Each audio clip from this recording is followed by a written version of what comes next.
Desde que descubramos cómo funcionamos, la curva ya no es curva, es una vertical.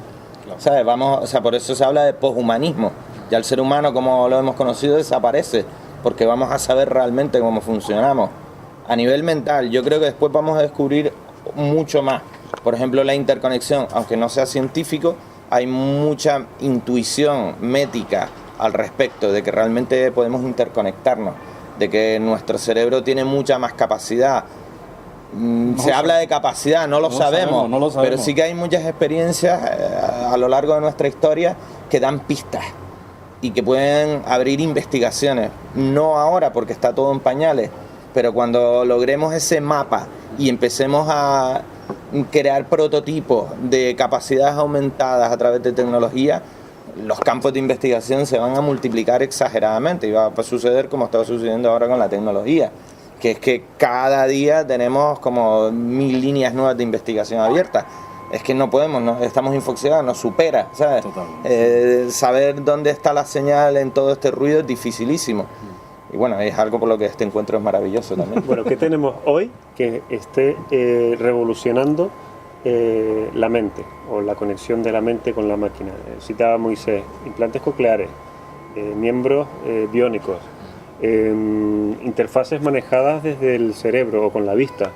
¿Qué es lo que hoy está, digamos, en la punta de lanza de la revolución? Para mí hay un aspecto importante, el tema de la comunicación global y que todo el mundo pueda poner los conocimientos a disposición de todos, está haciendo que la reflexión y la experimentación sea mucho más rápida, ¿no? Que ahora la gente que está aportando en las, no digo redes sociales, pero que está pudiendo aportar su documentación y su investigación para que otro parta de cero cuando otro ha llegado a ese punto y entonces él empieza de ahí, eso yo creo que está cambiando el cerebro del mundo, ¿no? La inteligencia colectiva, el acceso a tiempo real a todo el conocimiento más que los humano. Dispositivos, pero yo creo que al final el tema de hardware está más que solucionado. O sea, es un tema de seguir estudiando materiales, porque ya el tema del brazo y tú dices, no, y tal, lanzar la bola de béisbol se llegará, y se llegará enseguida, y a un tío que la coja también. Pero ahora lo que se ha diseñado es que tú mandes la señal al brazo para que el brazo se mueva y coja el vaso, ¿vale?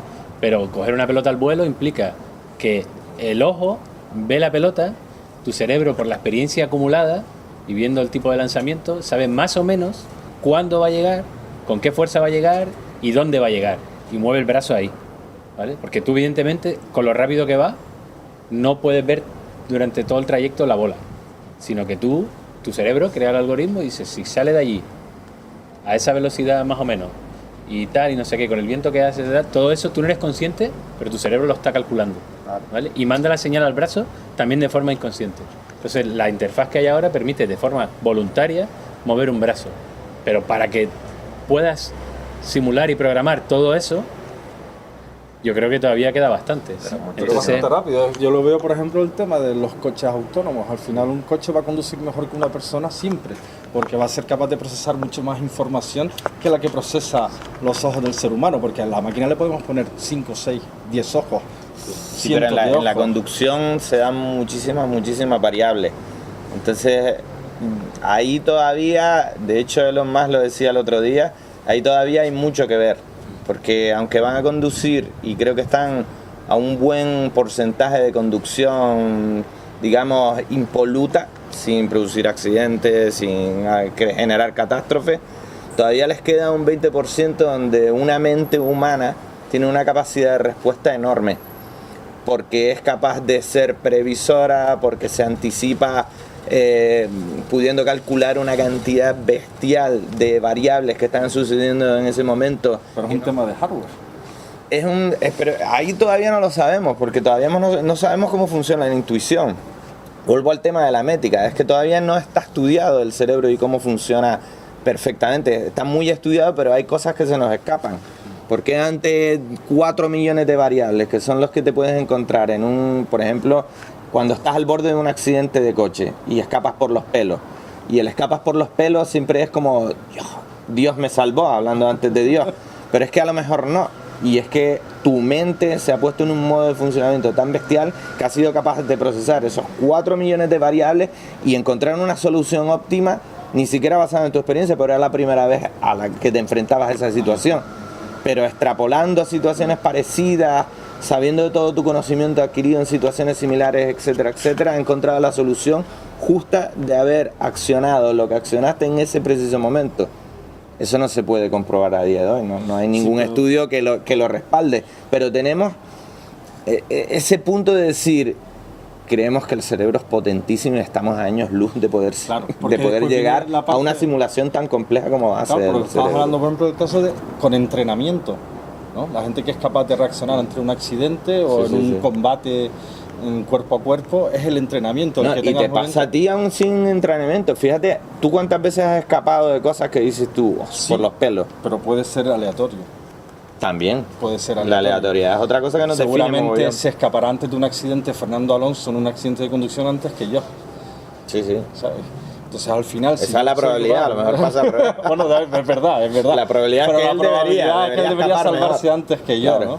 Pero lo que yo entiendo es que al final, si es un tema de variables, siempre va a ser más importante esta inteligencia artificial, esta máquina, siempre va a poder, que es una cuestión de darle más potencia, a salvarse antes que nosotros. Y antes que Fernando Alonso, porque Fernando Alonso le faltan cosas. Supuestamente sí, por eso estamos creando los coches autónomos, para intentar tener un entorno más seguro. El problema que tiene es que el coche va a estar programado para minimizar los accidentes, ¿vale? Entonces, si de repente se cae una pelota a la calle y vienen 3 niños, el coche te va a tirar a ti por el barranco, porque mueres tú en vez de 3 niños. Entonces, ¿cómo le dices a la máquina, al coche, que tiene que minimizar los accidentes, pero siempre que tú no te mueras? Y ahí las leyes de Asimov no valen. Claro, no funciona. Las leyes de la robótica que dicen que no causará daño. Claro, es que tiene que decidir, a alguien le tiene que causar daño. Estamos en una época de transición que lo vamos a ver todo. Evidentemente la población tiene paranoia porque, claro, en el tema de los coches o en el tema de los implantes, por ejemplo, que todo el mundo tiene pánico a implantarse algo dentro, sobre todo si es en el cuerpo, bueno, te lo pueden quitar, pero en la mente, y Black Mirror lo pone muy bien, ¿sabes? Aunque Black Mirror es muy fantasioso en muchas cosas, pero que te implanten algo en el cerebro asusta muchísimo, pero al final es como meterte una personalidad que convive con las demás, y te hace descubrir que tú realmente tienes múltiples personalidades, y esa gente se convierte en una especie de Pepito Grillo, y no te va a aumentar las capacidades si tú no estás de acuerdo. Ese es un camino para que la gente diga, eso es otra cosa. Claro. Porque es una barrera, es una defensa, es decir, vale, sigo siendo el mismo, pero si yo lo decido porque este hombre, a modo de asesor, me dice, es el momento adecuado para que sepas todos los idiomas del mundo, o es el momento adecuado para que sepas correr como un plusmarquista, ¿te apetece? No, las probabilidades son estas y tal. Pues venga, ya. O sea, te da sensación de control. Sí, o que tuviéramos un interruptor, ¿no? Para decir, quiero ahora ser un poquito más valiente, ¿no? Ahora un poquito más introvertido, más pensativo. Claro, eso ya sería. La versión premium puede elegir varias. También, sí, ¿no? Después el tema de intercambiar cuerpos entre distintas. Porque claro, ahí, si llegamos a ese punto, ¿por qué no intercambiarnos? ¿Por qué no déjame tu cuerpo y yo te dejo el mío? Llegaremos a eso, a conectarnos de esa forma, o a que esos implantes tecnológicos sean capaces de duplicarte y llevarte a otro cuerpo. Bueno, como dice Nicolás Negroponte, yo siempre tengo razón, ¿no? Es cuestión de tiempo. O sea que seguro que sí. Había una fábula que yo siempre contaba para ver hasta dónde puede llegar esto, que era que te hacías un duplicado de una de tus personalidades, te hacías un duplicado, pero querías seguir siendo tú, pero hacías un duplicado por si acaso. Y después ese duplicado, de alguna forma le dabas libertad para que evolucionara. En el momento de, bueno, me harté y me han enviado, bueno, que esto está aquí, en esta red, en esta central de duplicados y tal, y digo, mire, libérenme este duplicado, quiero que viva libre por ahí.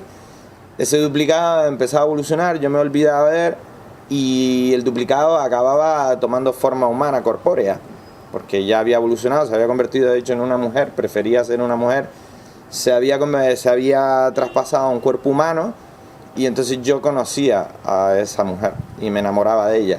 Y de alguna forma estaba enamorándome de mí mismo evolucionado.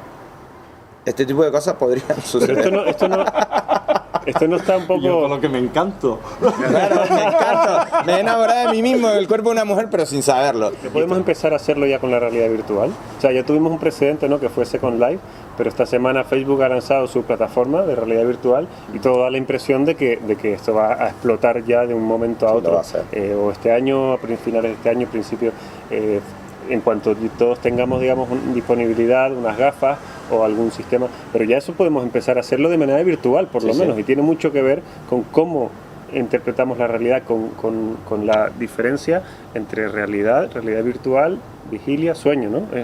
Ahí está un poco también la mente muy en juego. Sí, claro, tu cerebro va a responder a los estímulos. Entonces, si tú lo engañas, lo que hacen los ilusionistas, los prestidigitadores, es engañar al cerebro, porque aunque es muy complejo, no es perfecto y se sabe en qué cosas falla, y entonces ellos se aprovechan de esos fallos. Pues entonces, si tú diseñas una realidad virtual que engañe a tu cerebro y que se crea que estás de repente en donde no estás realmente, muy bien. La cosa es cuando tienes que crear a la gente con la que interactúas en esa realidad virtual. Claro, ahí estás limitado, porque eso es inteligencia artificial de nuevo y eres incapaz de simular a día de hoy el funcionamiento de una inteligencia humana, ¿no? Lo del test de Turing y todo eso. Entonces, cuando ya puedas crear un ser humano virtual que engañe al cerebro y que no sepa si realmente está interaccionando con otra persona que está ahí pero con sus gafas, o que el software te ha creado a una persona y que tú con los guantes parezca que estás tocando algo porque tus ojos lo están viendo, entonces como la información visual predomina, aunque no estés tocando nada, si tú ves virtualmente que estás tocando, tu cerebro puede creer que estás tocando, porque en el fondo tu cerebro interpreta sensaciones. Sobre todo un campo que tú conoces bien, que es el tema de las adicciones. Es que el tema de la realidad virtual va a tener un importante lugar en el cerebro con el tema de la adicción, porque si logramos darle la recompensa suficiente al cerebro, el cerebro se va a enganchar a la realidad virtual y se va a enganchar a lo que está sintiendo en ese momento, no solamente visualmente, sino todo lo que es tecnología áptica, ¿no? De realmente tocar, oler, sabor, ¿sabes? Que va a ser, puede ser en los junkies de realidad virtual, va a ser la leche eso, ¿no? Sí, sí. Van a vivir otras realidades totalmente distintas. Tendremos que hacer otra charla sobre realidad virtual. Sobre realidad virtual. Yo quería decirles, si no se les queda nada en el tintero, en un minuto, que me digan, o que nos digan, o la gente que les vea, de aquí a 20 años, en todo este tema de la mente y la conexión con la máquina, ¿cómo estaremos? Digo 20 años por poner un plazo razonable de evolución, pero que todos sigamos aquí, aunque sea como abuelos. Yo creo que, vuelvo a lo mismo, es difícil saberlo porque todo va a depender de la evolución que haya a nivel de investigación, descubrimiento, tecnología. El futuro es prometedor y parece que vamos muy rápido en distintos campos: nanotecnología, materiales, biotecnología, computación cuántica, inteligencia artificial, neurociencia. Habrá que ver. Yo no me apunto, no soy como Carswell, que da fechas concretas, en plan Nostradamus, no tengo ni idea. Me gustaría que fuese cuanto antes porque me apasiona y quiero que ocurra. No lo vamos a perder, no quiero perdérmelo. No lo vamos a perder. Según el día soy más optimista o pesimista, según los artículos que haya leído, soy más optimista o pesimista. Hay veces que lo veo muy cerca y otras veces que digo, esto está todavía muy lejos, lo veo a 100 años. ¿Y hoy cómo te has levantado? ¿Pesimista? Hoy optimista porque venía para acá. Y yo ojalá en los próximos 20 años al menos lleguemos al punto de descifrar, como decía Juste, lo suficientemente el cerebro como para que haya aplicaciones médicas que cubren enfermedades mentales como el Alzheimer, etcétera. Y bueno, que podamos desarrollar la tecnología suficiente como para que al menos podamos ayudar a mucha gente enferma de médula, parálisis, malformaciones, etcétera, ¿no? Ahora se va a practicar un trasplante de cabeza que va a ser el primero. Ojalá eso llegue a buen fin, creo que no, pero a lo mejor en 10 años pues ya sea algo que pertenezca a nuestra normalidad, y ojalá vayan las cosas bastante rápido. Y bueno, nosotros somos parte de ese cambio, ¿no? Y de esa velocidad que coja todo. Hombre, yo creo que en 20 años habremos mejorado la fusión de mente-máquina. Lo que habremos mejorado será la entrada de información y la salida de información. lo que tenemos ahora de implantes biónicos para la vista, el oído es lo que mete la información, digamos, en el cerebro, y los brazos biónicos, etcétera, es lo que saca la información del cerebro. Pero la parte en la que el cerebro procesa esa información que entra y la convierte en las señales que salen, yo creo que todavía estamos muy lejos de eso, porque tenemos que entender cómo funciona. Entonces sabemos pues lo básico, cómo entra la información, cómo el ojo transforma fotones en señales eléctricas, o cómo el oído transforma ondas de audio en señales eléctricas, y cómo esas señales eléctricas mueven un músculo, pero no sabemos cómo se procesan esas señales dentro exactamente y generan esa respuesta. Y yo creo que en 20 años todavía no lo sabremos. A mí me da que de aquí a 20 años todo depende de cómo la sociedad y la humanidad por qué camino haya cogido. Creo que estamos en el momento ahora en el que hay que decidir si hay que coger el bien o el mal. Hay una especie como de guerra actual entre el bien y el mal, ¿no? Los que quieren el bien de la humanidad, el que quiere, ¿sabes?, el tema de ecología, de la paz, por llamarlo de una manera, y los otros que por intereses de ego le interesa mucho más el que la cosa no salga bien y que sean solamente unos pocos los que se beneficien de todo esto. Por desgracia, 20 años es un plazo muy corto. Un plazo muy corto en el que todavía esta batalla entre los que quieren aprovecharse de la situación pues para seguir de una manera tradicional disfrutando pues de ciertos lujos que son un poco como frívolos de una manera, a los que realmente tienen una sociedad mucho más justa, mucho más humanista, y eso en estos 20 años pues esperemos que se decida hacia dónde se quiere ir, ¿no? Pero desde luego si el camino que se elige es el bueno, es el correcto, pues vamos a tener una sociedad mucho más feliz y más completa. Ojalá sea así. Yo me da pena que no creo que lo vaya a ver. Pues muchas gracias a los tres. Gracias a ti.